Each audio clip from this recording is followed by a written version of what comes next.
Assalamualaikum warahmatullahi wabarakatuh. Alhamdulillah anak-anak semua, sahabat-sahabat, Bapak Ibu, alhamdulillah pada saat kesempatan ini kita dipertemukan lagi dengan kajian-kajian keislaman SMA Telkom Bandung setiap Senin pagi. Mudah-mudahan kajian kita ini diberikan dan dilimpahkan keberkahan serta karunia oleh Allah Subhanahu wa taala, serta dilimpahkannya kesehatan kepada kita semua ya. Dan juga mudah-mudahan acara kita ini sebagai wasilah dimudahkannya segala urusan serta aktivitas juga hajat yang kita lakukan. Baik anak-anak yang ada di rumah, kita sebelum kajian kita qiraatul Quran dulu. Sekarang qiraatul Qurannya surat Yasin ayat 1 sampai ayat 12. Bisa dibuka dan dilihat yang ada Al-Qur'annya. Baik, simak baik-baik. A'udzu billahi minasy syaithanir rajim. Bismillahirrahmanirrahim. Yasin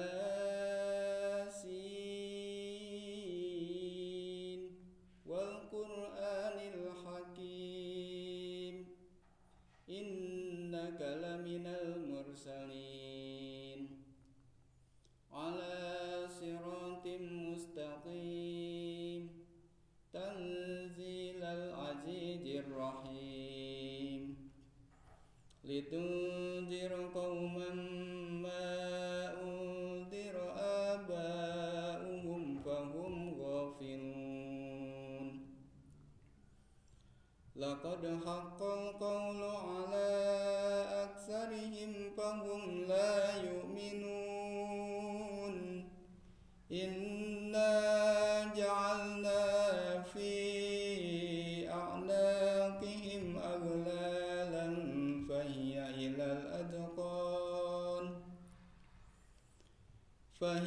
ilal adqan fahum muqmahun wa ja'alna min bayni aydihim saddan wa min khalfihim saddan فأغشيناهم فهم لا يبصرون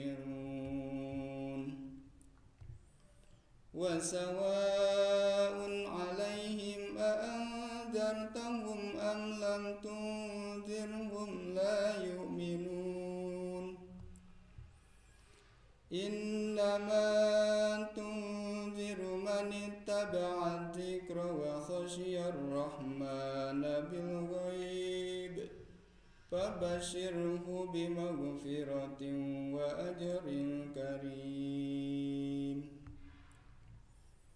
إنا نحن نحيي الموتى ونكتب ما قدموا وآثارهم وكل شيء أحصيناه في إمام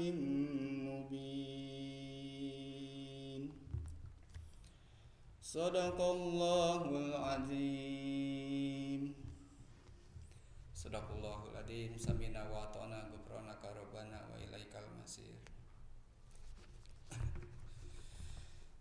Alhamdulillah, alhamdulillahirabbil alamin. Wa bihi nasta'inu ala umuri dunya waddin. Asyhadu an la ilaha illallah wahdahu la syarikalah. Wa asyhadu anna Muhammadan abduhu wa rasuluh alladzi la nabiyya ba'dah. Puji serta syukur kita panjatkan kehadirat Ilahi Robbi yang telah memberikan kenikmatan kepada kita, kenikmatan iman serta nikmat Islam, serta diberikan kesehatan sehingga kita bisa melaksanakan lagi kegiatan, aktivitas, juga kajian-kajian keislaman kita di hari Senin ini. Salawat serta salam kita panjatkan ke baginda Nabi kita Muhammad sallallahu alaihi wasallam, kepada keluarganya, kepada sahabat, tabi'in, itba'ut tabi'in, sehingga kepada kita sebagai generasi penerus generasi perjuangan Rasulullah Shallallahu Alaihi Wasallam. Mudah-mudahan kita senantiasa meneladani jejak perjuangan Rasulullah Shallallahu Alaihi Wasallam. Hadirin, anak-anak, juga sahabat-sahabat yang dimuliakan oleh Allah. Dalam ayat Al-Quran surat Yasin ayat ke-12 ini menjelaskan, inna nahnu nuhyil mauta wa naktubu ma qaddamu wa asarahum wa kulla syai'in ahsaynahu fi imamin mubin. Sungguh kamilah yang menghidupkan orang-orang mati, nuhyil mauta wa naktubu ma qaddamu wa asarahum, dan kamilah yang mencatat apa yang telah mereka kerjakan, wa kulla syai'in ahsaynahu fi imamin mubin, dan bekas-bekas yang mereka tinggalkan dan segala sesuatu kami kumpulkan dalam kitab yang nyata, yakni dalam kitab Lauhul Mahfuz. Jadi Allah menjelaskan segala sesuatu yang kita lakukan, dunia adalah tempat menanam amal kebaikan, tempat menanam amal soleh. Oleh karena itu dicatatnya mulai dari akil balik sampai ke meninggal, segala atau setiap amal perbuatan yang kita lakukan dicatat oleh Allah Subhanahu wa taala. Oleh karena itu nanti di Yaumul Ba'is, yakni di hari kebangkitan dan hari di Yaumul Mahsyar, di hari dikumpulkannya umat manusia, Allah akan berikan catatan-catatan yang pernah kita lakukan. Kita akan diberikan rapot oleh Allah. Setiap segala amal perbuatan yang telah kita lakukan di dunia akan diperlihatkan nanti di yaumil akhir. Oleh karena itu, salah satu kesempatan yang terbaik, salah satu kesempatan waktu yang terbaik untuk kita masih diberikan usia di saat orang-orang sudah dipanggil oleh Allah, saat teman-teman kita, saat sahabat-sahabat kita telah dipanggil terlebih dahulu oleh Allah. Kita masih diberikan usia oleh Allah, masih diberikan kesempatan untuk menanam kebaikan. Oleh karena itulah kita harus banyak bermuhasabah, banyak bermuwazanah apa yang disebutkan oleh Rasul, apa yang dikatakan oleh Rasul, yang disampaikan oleh Rasul kepada kita. Hasibu anfusakum qabla an tuhasabu, wazinu anfusakum qabla an tuzanu. Hisablah diri kalian sebelum kalian dihisab oleh Allah Subhanahu wa taala. Wazinu anfusakum qabla an tuzanu, dan timbang-timbanglah amal kalian sebelum amal kalian itu ditimbang oleh Allah Subhanahu wa taala. Artinya bagaimana kita pentingnya bermuhasabah dan bermuwazanah, pentingnya kita menghisab diri kita sendiri, pentingnya kita mengevaluasi diri kita sendiri, bukan mengevaluasi kekayaan, bukan mengevaluasi kesuksesan, bukan mengevaluasi hasil dari usaha ataupun hasil dari gaji, tetapi bagaimana kita harus mengevaluasi amal kebaikan atau amal soleh yang pernah kita lakukan. Sejauh mana? Apakah sudah cukup ataukah sudah pantas amal itu dibawa oleh kita ke hadapan Allah Subhanahu wa taala. Oleh karena itu, di kajian hadis tentang muhasabah, tentang amal soleh, Rasulullah SAW dalam suatu hadis pernah menyampaikan, idza mata ibnu adama in qata amaluhu ila min salasin. Apabila meninggalnya anak Adam itu, in qata amaluhu, seluruh amalnya itu akan terputus, akan habis gitu ya, hartanya, usianya, waktunya, ila min salasin, kecuali 3 kata Rasulullah. Apa yang ketiga itu? Yang pertama adalah sodakotin jariyatin, sodakoh jariyah. Yang kedua, al ilmu yuntafa'u bihi, ilmu yang bermanfaat. Dan yang ketiga, al waladin solihin yadulahu, anak yang soleh yadulahu, yang senantiasa mendoakan kepada orang tuanya.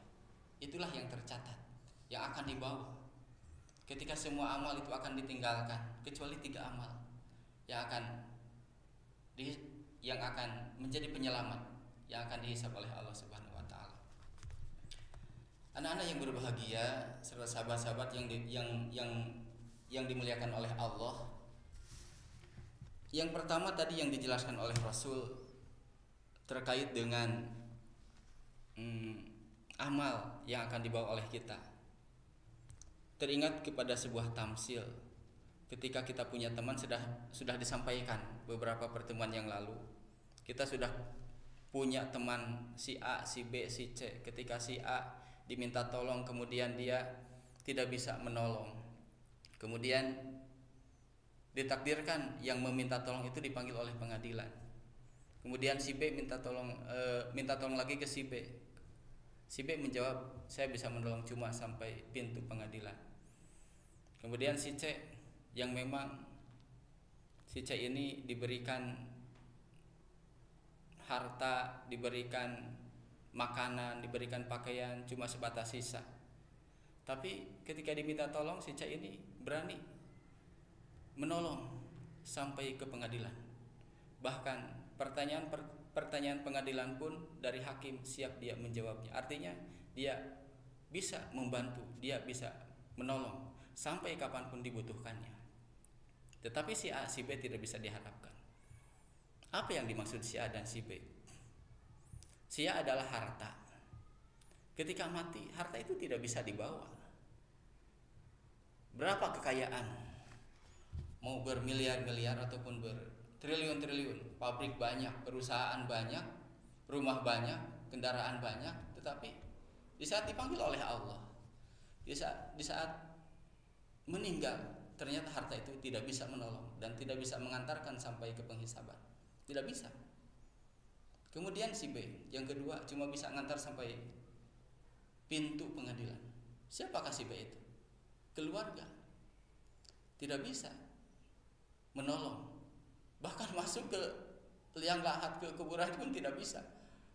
Ada yang menangis, papa. Ternyata mau dimasukkan ke kuburan, dia lari lagi. Artinya ya begitulah. Artinya keluarga hanya bisa mengantarkan sampai kuburan. Sahabat pun sama. Gitu. Apa yang kita harapkan? Yaitu si C yang tadinya diberikan makanan sisa, ya, pakaian bekas, ternyata dia mampu menolong, dia mampu menyelamatkan sampai ke pengadilan. Apakah itu amal soleh? Yaitu yang disebutkan tadi. Iza mata ibnu adama in qata amaluhu illa min salasin. Jika meninggal anak Adam itu, semua amalnya itu akan terputus kecuali 3 yang akan menyelamatkan dia. Yang pertama adalah sodakotin jariyatin, sodakoh jariah. Sodakoh jariah akan menyelamatkan diri kita. Oleh karena itu, famay ya'mal misqala dzarratin khairan yarah wa may ya'mal misqala dzarratin syarran yarah. Kebaikan sekecil apapun kebaikan yang kita berikan kepada orang lain, sekecil apapun kebaikan yang kita infakkan, yang kita sedekahkan untuk fakir miskin, untuk pembangunan jalan, terus untuk pesantren, untuk masjid, itulah yang akan dicatat oleh Allah sebagai amalan solihan. Dari 1 kebaikan dilipat gandakan menjadi 10 kebaikan sampai 700 kali kebaikan. Sodakotin jariyatin. Makanya ketika ada sahabat yang datang kepada Rasulullah minta dikayakan, seorang sahabat minta dikayakan, ya Rasulullah, saya pengen kaya, saya ingin sedekah seperti orang lain, saya ingin berinfak, saya ingin mengeluarkan zakat, tolong saya doakan supaya saya menjadi orang kaya. Kemudian si orang itu didoakan oleh Rasulullah, kemudian diberi 2 ekor kambing, 1 pasang, 1 jodoh, jantan dan betina. Nih untuk kamu. Akhirnya si orang itu pulang dan mengurus kambing itu. Dari 2 kambing yang dia urus, sehingga menjadi 1 bukit ini menjadi kambing miliknya dia. Dia itu adalah Sa'labah. Bukit ini adalah kambing milik Sa'labah.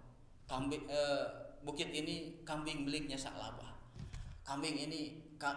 Bukit ini kambing miliknya Sa'labah. Jadi sungguh banyak kambing punyanya Sa'labah.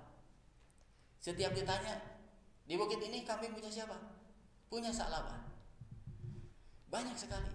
Dari satu pasang, satu jodoh yang diberikan oleh Rasul untuk Sa'labah. Kambing itu karena Sa'labah pengen kaya, ingin berinfak, ingin bersedekah, ingin berzakat seperti orang lain. Ternyata dari satu jodoh itu menjadi berbukit-bukit punya Sa'labah. Kemudian sudah kaya, sudah banyak kambingnya Sa'labah itu, Rasulullah mengutus 2 orang sahabat.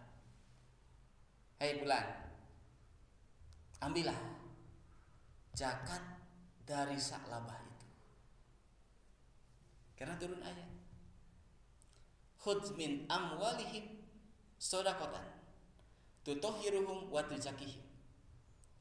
Ambillah min amwalihim, sebagian dari harta mereka, sedekatan, sebagai zakat, sebagai sedekah, sebagai infak. Dalam ayat itu, perintah dalam ayat itu. Untuk apa mengeluarkan zakat, mengeluarkan sedekah, mengeluarkan infak? Tutahhiruhum wa tuzakihim, untuk membersihkan dan untuk mensucikan harta. Begitu. Diutuslah 2 orang sahabat oleh Rasulullah datang kepada Sa'labah. Sa'labah, kami diutus oleh Rasulullah untuk meminta zakat dari harta, dari harta peternakan, dari zakat peternakan kamu. Saya diutus oleh Rasulullah. Kemudian apa kata Sa'labah? Saya kaya bukan atas Muhammad. Saya kaya tidak ada intervensi dari Muhammad. Dari Nabi Muhammad tidak ada. Akhirnya balik lagi, si 2 orang sahabat itu tidak berhasil, kemudian laporan kepada Rasulullah, wahai Rasulullah, Sa'labah tidak memberikan zakatnya. Bahkan dia mengatakan seperti itu, seperti yang dikatakan tadi, bahwa harta yang dia miliki itu bukan atas dasar doa dari Rasulullah SAW. Tidak ada intervensi dari Rasulullah, bahkan itu jerih payah dan keringat dia sendiri, kata Sa'labah. Akhirnya Rasulullah meminta kepada Allah, berdoa kepada Allah, ya Allah, miskinkan kembali Sa'labah, tidak amanah dan tidak bisa mengelola harta kekayaannya. Artinya tidak bisa memberikan, tidak bisa mengeluarkan zakatnya. Begitu. Akhirnya setelah sahabat kembali, kemudian Rasulullah mendoakan, selama beberapa lama, akhirnya Sa'labah miskin lagi. Oleh karena itu, zakat ini penting. Oleh karena itu, ada beberapa kategori bagi seseorang untuk mengeluarkan harta kekayaannya itu terkategori membelanjakan harta bagi seseorang itu ada yang disebut dengan zakat, ada yang disebut dengan infak, ada yang disebut dengan sedekah, hibah, hadiah, dan wakaf. Ada jenis harta yang dikeluarkan oleh seseorang. Andaikan kita tidak punya harta sebanyak sehingga tidak mencapai nisab untuk mengeluarkan zakat, tetapi ada yang kedua, infak dan sedekah. Infak dan sedekah. Kalau zakat ada tuntutan dan ketentuannya. Tuntutannya jelas, wajib. Aqimus shalah wa atuz zakat.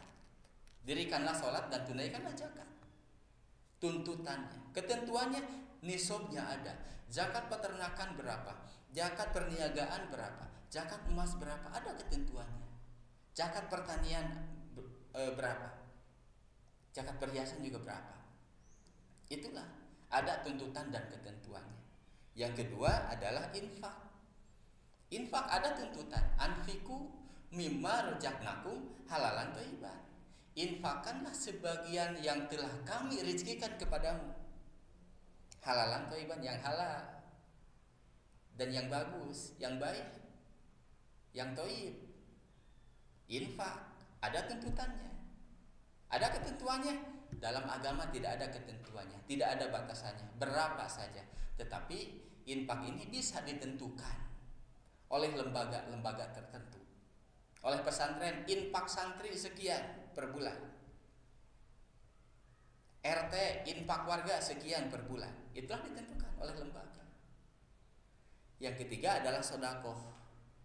Sodakoh ini ada tuntutan, tidak ada ketentuan, baik dari agama ataupun baik dari lembaga, tidak ada ketentuannya. Jadi tuntutannya ada sodakoh, tuntutan untuk mengeluarkan sodakoh. Bahkan kata Rasul bisa marotin tamroh, walaupun sebelah biji kurma. Artinya bukan orang kaya saja yang harus bersodakoh. Bagaimana dengan orang miskin? Berhak sodakoh. Andaikan punya harta sedikit, dia sisihkan untuk sodakoh, bisa membantu. Bahkan dalam hadis lain Rasulullah menjelaskan, kullu ma'rufin sodakotun. Setiap kebaikan itu merupakan sodakoh. Apa kebaikan? Bukan hanya memberikan harta saja kepada orang lain, bukan hanya memberikan harta saja kepada tetangga, kepada teman, tapi bentuk kebaikan yang kita lakukan. Memberikan ilmu itu sodakoh. Memberikan tenaga, membantu orang lain itu sodakoh. Kullu ma'rufin. Setiap kebaikan. Bahkan dengan senyum saja, muka senyum kepada orang lain itu merupakan sodakoh. Begitu ya. Nah, Rasulullah menjelaskan, begitu pentingnya kita mengeluarkan harta, begitu pentingnya kita bersodakoh kepada orang lain. Sehingga dalam hadis lain diceritakan, iza tobahta marokotan, paksir ma'aha wa ta'aha jironaka. Apabila kalian memasak suatu pasakan, iza tobahta marokotan, kata Rasul, paksir ma'aha, maka perbanyaklah airnya. Lamun masak sop igana tilu siki, caina sapanci, paksir ma'aha, artinya perbanyak airnya. Nah, kemudian kata Rasul, wa ta'ahad jironaka, dan bagikanlah kepada tetangga. Pentingnya sedekah di situ. Sampai Rasul menginstruksikan, sampai Rasulullah SAW menyuruh kepada kita, memerintahkan kita, saking pentingnya sedekah, memperhatikan tetangga, memperhatikan orang lain, perbanyaklah airnya. Kalau tidak bisa dengan dagingnya, dengan lauknya, minimal airnya kita perbanyak. Kan orang mah kenwe caina oge gitunya. Itu lamun buah misalkan, kalau mangga biasa anak-anak itu lebih memilih emploknya daripada dagingnya. Buat saya emploknya, bapak dulu seperti itu, lebih senang emploknya. Artinya pentingnya sedekah dijelaskan dan diperintahkan oleh Rasul. Nah itulah kata Rasul, paksir ma'aha, maka perbanyaklah airnya. Kalau misalkan lauknya cuma 3 ataupun cuma 2, maka minimal tetangga teh merasakan airnya, merasakan kuahnya, begitu. Begitu kira-kira pentingnya sedekah. Mana dalam hal ini sangat diperintahkan oleh Rasul. Maka berdasarkan hadis, kullu ma'rufin sedaqatin, kullu ma'rufin sedaqatan.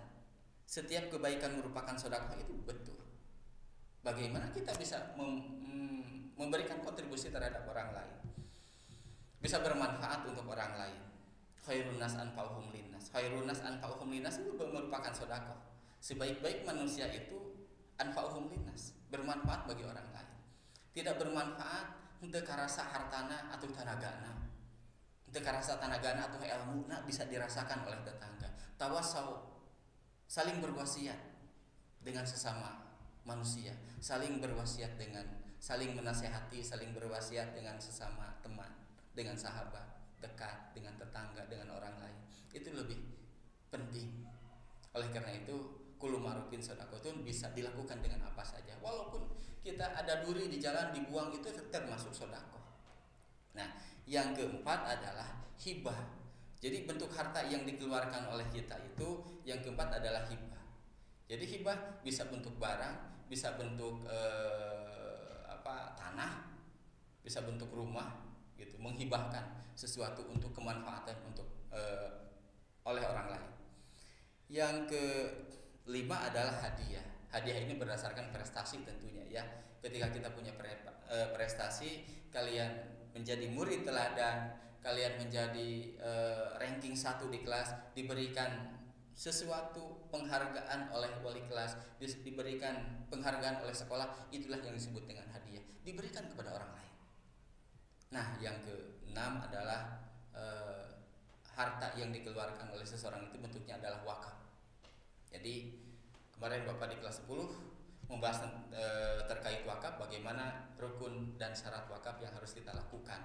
Hartanya harus jelas juga, karena itu kita sudah mewakafkan harta, mewakafkan kekayaan, itu sudah dilimpahkan kepada Allah, sudah menjadi hak Allah dan harus digunakan di jalan Allah. Bisa bilillah.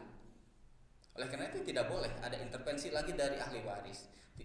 Wakaf tidak boleh ada intervensi lagi dari ahli waris, dari keturunan, dari nasab, tidak boleh ada. Gitu. Apalagi sampai digugat oleh ahli waris. Apalagi sampai dibisniskan untuk kepentingan pribadi, tidak boleh. Kecuali dibisniskan untuk menjadi wakaf produktif.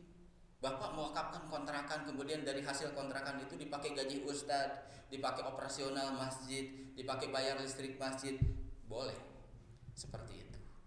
Nah, itu yang harta yang dikeluarkan oleh seseorang itu ada beberapa jenis: zakat, infak, sedekah, hibah, hadiah, dan wakaf. Tidak cukup untuk mengeluarkan zakat, ada sedekah alternatif.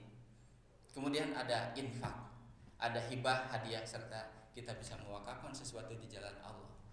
Kemudian yang kedua adalah kata Rasul di bahasan hadis itu, selain sodakotin jariyatin, ilmu yang tidak akan terputus itu adalah al ilmu yuntaba'u bihi, ilmu yang bermanfaat.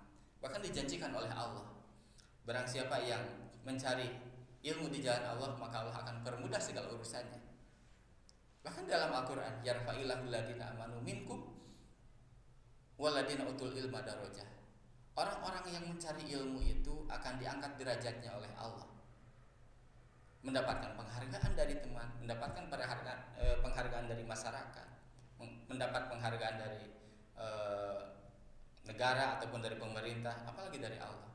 Apalagi kita mencari ilmu agama, sungguh akan dimuliakan oleh Allah orang-orang yang mencari ilmu itu. Bahkan mencari ilmu tidak ada batasannya. Talabul ilmi fardhatun 'ala kulli muslimin wal muslimah.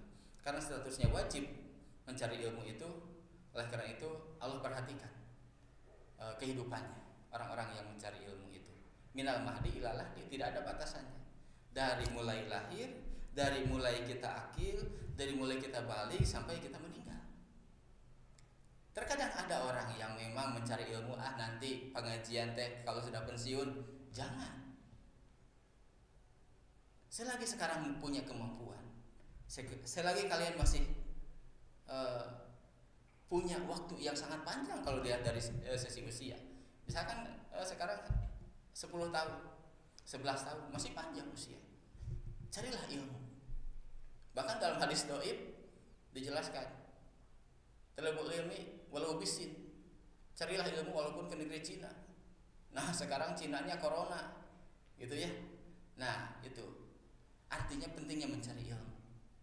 Gitu. Talabul ilmi fardhatun 'ala kulli muslimin wal muslimah. Nah, kemudian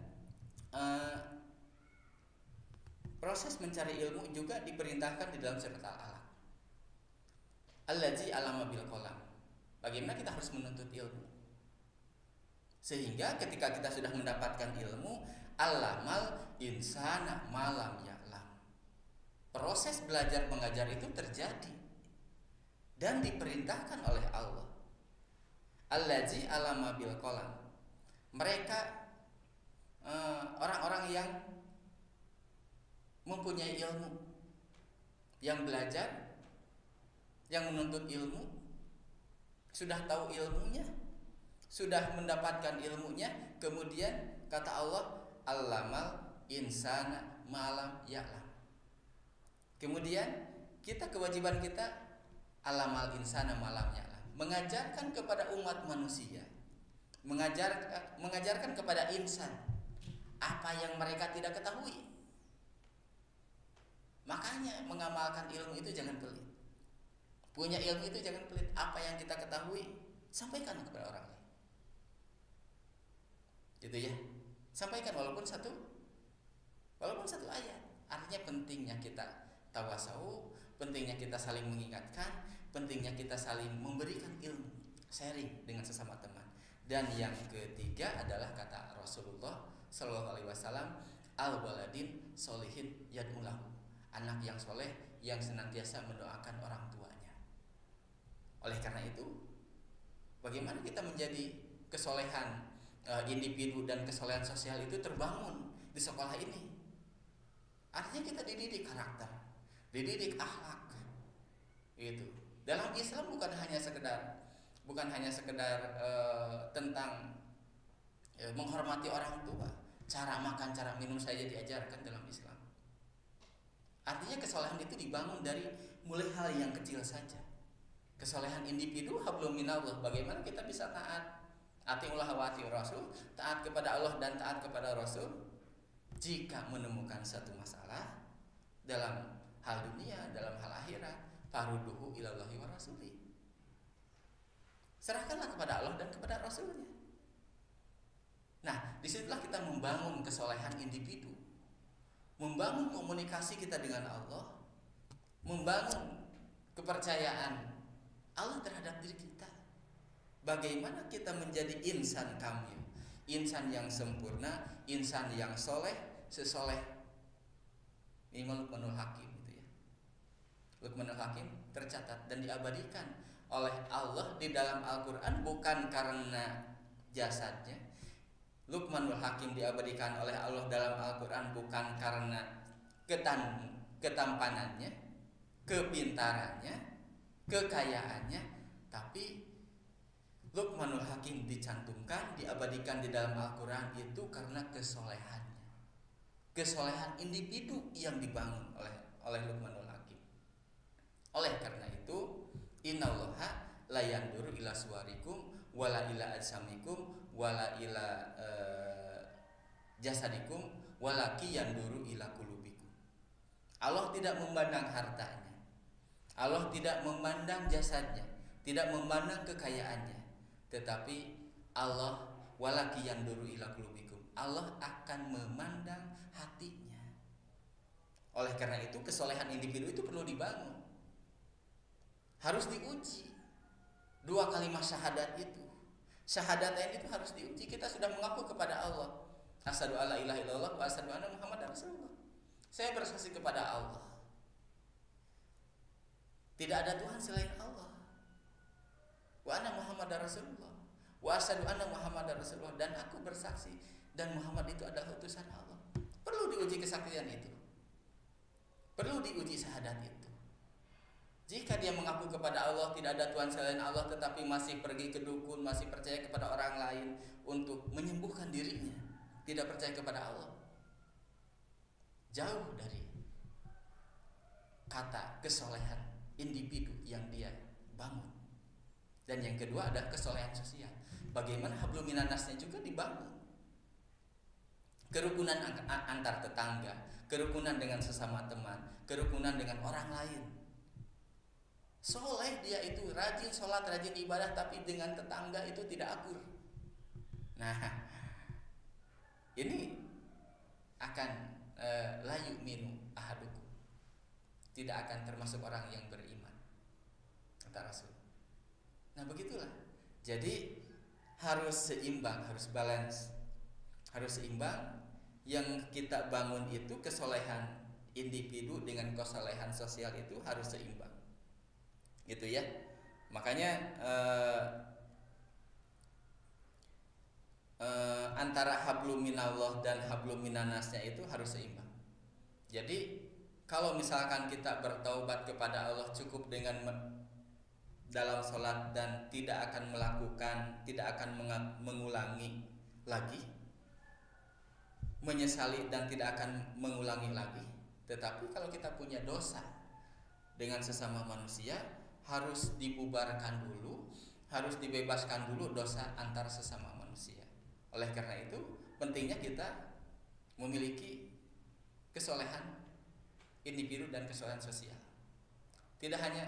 Tidak cukup dengan kesolehan individu saja, tidak cukup dengan kita rajin ibadah saja, tetapi dengan sesama teman, dengan sahabat, dengan orang lain, dengan tetangga kita masih berantem, masih berselisih. Itulah penjelasan hadis dari Rasulullah SAW tentang bagaimana kita pentingnya bermuhasabah serta membangun kesolehan sosial, membangun kesolehan individu, al waladin solehin yadulah. Dan yang kedua adalah al ilmu yang yuntafa'u bihi. Pentingnya mencari ilmu itu untuk bekal kita. Jika kita tahu ilmu tentang sholat kemudian kita mengajarkan, dan murid kita yang 50 mengajarkan lagi kepada orang lain, amal jariah kita dari ilmu yang bermanfaat itu akan terus ngalir andaikan kita sudah meninggal. Pentingnya mencari ilmu. Yang ketiga adalah sodakotin jariyatin. Kita punya harta sedikit, pentingnya sodakoh. Kullu ma'rufin sodakotin khairun nas anfa'uhum linnas. Kita lakukan yang terbaik untuk orang lain, itu merupakan sodakoh. Kita bermanfaat untuk orang lain, itu juga merupakan sodakoh. Itulah penjelasan dari hadis Rasulullah SAW. Mudah-mudahan ada hikmah dan faedahnya untuk kita semua. Robbana innana sami'na munadiya yunadil iman, Robbana faghfir lana dzunubana wa kaffir anna sayyi'atina wa tawaffana ma'al abrar, Robbana la tuzigh qulubana ba'da idh hadaitana wa hab lana min ladunka rahmatan innaka antal wahhab, Robbana atina fid dunya hasanah wa fil akhirati hasanah wa qina adzabannar. Aqulu qouli hadza wa astaghfirullah li wa lakum walhamdulillahirabbil alamin. Wassalamualaikum warahmatullahi wabarakatuh.